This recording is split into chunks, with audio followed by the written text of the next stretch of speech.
안녕하세요. 윤우리 목사입니다. 모든 성경은 하나님의 영감으로 된 것으로서 교훈과 책망과 바르게 함과 의로 교육하기에 유익합니다. 디모데후서 3장 16절 말씀. 아멘. 하나님의 말씀은 바로 영감으로 된 것으로서 교훈과 책망과 바르게 함과 의로 교육하기에 유익하다라고 말합니다. 하나님께서 우리에게 주신 말씀은 사도행전 14장 23절에서 25절까지의 말씀입니다. 그리고 그들을 위해서 각 교회에서 장로들을 임명한 뒤에 금식을 하면서 기도하고 그들이 믿게 된 주님께 그들을 맡겼다. 그리고 그 두 사람은 비시디아 지방을 거쳐서 밤빌리아 지방에 이르렀다. 그들은 버가에서 말씀을 전한 뒤에 앗달리아로 내려가서 아멘. 여러분, 믿음은 무엇일까요? 여러분, 믿음은 바로 시선입니다. 상황과 환경에 우리의 시선을 두는 것이 아니라 그 상황을 넘어선 모든 것을 관할하시고 통치하시는 그 하나님께 우리의 시선을 두는 것, 그것이 바로 믿음입니다. 하나님만이 우리의 삶 가운데 찾아온 문제를 해결할 수 있는 유일한 분이심을 믿고 그분을 바라보고 따라가는 것, 그것이 바로 믿음입니다. 여러분, 사막에서 길을 잃지 않는 방법은 바로 밤하늘의 별자리를 바라보고 따라가는 것입니다. 산속에서 길을 잃지 않는 방법은 나침반의 이 바늘을 바라보고 따라가는 것입니다. 우리의 인생에서 길을 잃어버리지 않을 수 있는 유일한 방법은 바로 하나님을 바라보며 따라가는 것입니다. 그것이 바로 우리의 믿음입니다.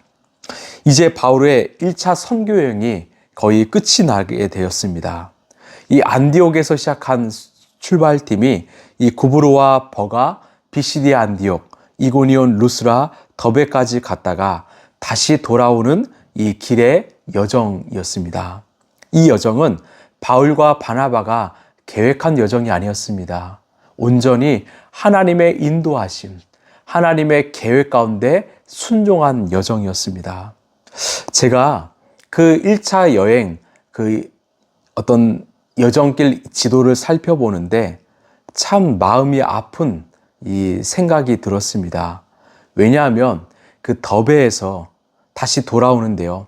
그 더베 옆에 어떤 동네가 있었냐? 바로 바울의 고향인 다소가 있었습니다. 만약에 이 바울이 자기의 힘으로, 자기의 뜻으로 이 선교 여정을 계획했다면 아마 고향 땅 다소에 들리지 않았을까요? 거기서 잠시의 쉼을 누렸지 않았을까요? 그러나 바울은 전적으로 하나님의 뜻, 하나님의 사명을 따라갔던 자였습니다.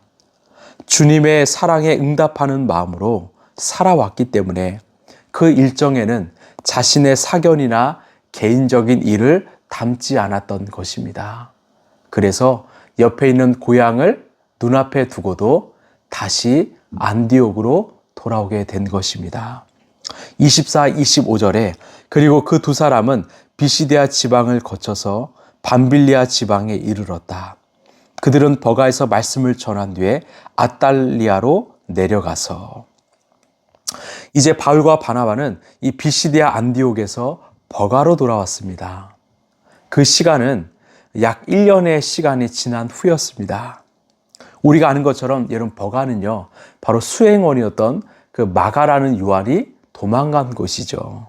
왜 도망갔습니까? 그곳에는 아주 높은 이 타우루스 산맥이 있었기 때문입니다. 아무리 그 산맥을 빨리 넘는다고 해도 약 일주일 이상이 걸리는 아주 고단하고 힘든 여정이었기 때문이지요. 이 바울과 바나바는요, 다시 안디옥으로 돌아오기 위해서 그 높은 산맥을 넘고 또 넘었습니다. 이 지칠만도 한데요, 이 버가에 도착하자마자 그곳에 있는 사람들에게 복음을 전했습니다. 이는 다시 그 마을에 있는 크리스찬들에게 힘을 이 북돋아 주기 위함이었던 것입니다.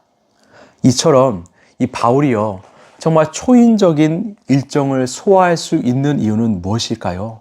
바로 바울에게 믿음은 시선이었기 때문입니다. 그는 결코 세상과 또 환경을 바라보지 않았습니다. 힘들수록 오직 그와 함께 하시는 하나님만을 바라보았습니다.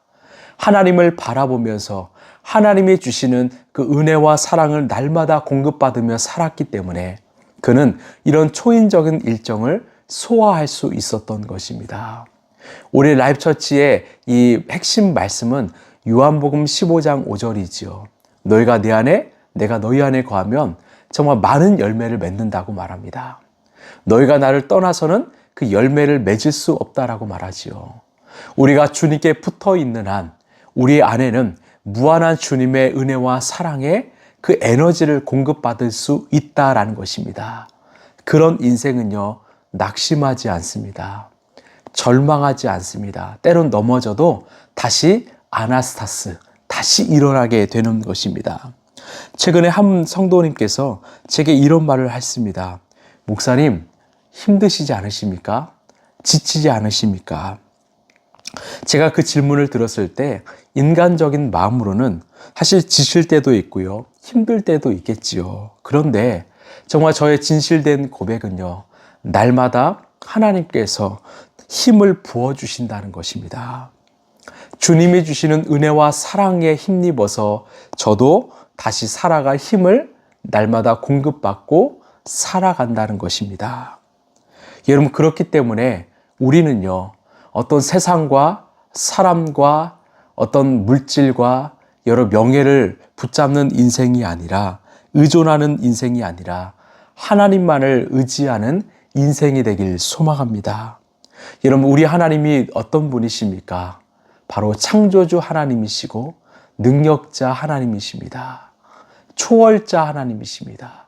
모든 것이 가능하신 분이십니다. 그분이 우리를 지으셨기 때문에 그분만이 우리의 인생을 다시 회복시킬 수 있는 것입니다. 이사야 64장 8절에 이런 말씀이 있습니다. 주님은 우리의 아버지이십니다. 우리는 진흙이요 주님은 우리를 빚으신 토기장이십니다. 우리 모두가 주님이 손수 지으신 피조물입니다. 아멘. 주님이 우리를 지으신 이 토기장이라는 것입니다. 우리는 주님의 토기라는 거죠. 때로는 우리의 계획이 무산되고 실패할지언정 우리가 하나님을 의지할 때 하나님은 다시 우리의 토기를 아름답게 빚어주실 줄로 믿습니다. 더 나아가서 우리의 인생을 하나님 나라를 위한 귀한 그릇으로 사용하실 것입니다. 그래서 우리가 믿음은 시선임을 기억하시고 힘들 때일수록 더 우리를 온전케 하시는 예수 그리스도 그 주님만을 바라보며 살아가는 저와 여러분이 되길 간절히 소망합니다. 여러분, 믿음은 시선입니다. 믿음은 우리 하나님만을 바라보는 것입니다. 기도하겠습니다. 하나님, 감사합니다. 내 삶을 바라보면 늘 절망과 또 낙심이 가득합니다. 그럴 때일수록 우리는 눈을 들어 우리 주님만을 바라보길 원합니다. 주님이 주시는 사랑과 은혜를 늘 공급받길 원합니다. 그래서 정말 주님만을 붙잡고 주님만을 의존하는 우리 성도들 되게 하여 주시옵소서. 믿음은 시선입니다. 믿음은 우리 주님만을 바라보는 것입니다. 이것을 평생토록 잃어버리지 않도록 주님 역사하여 주옵소서.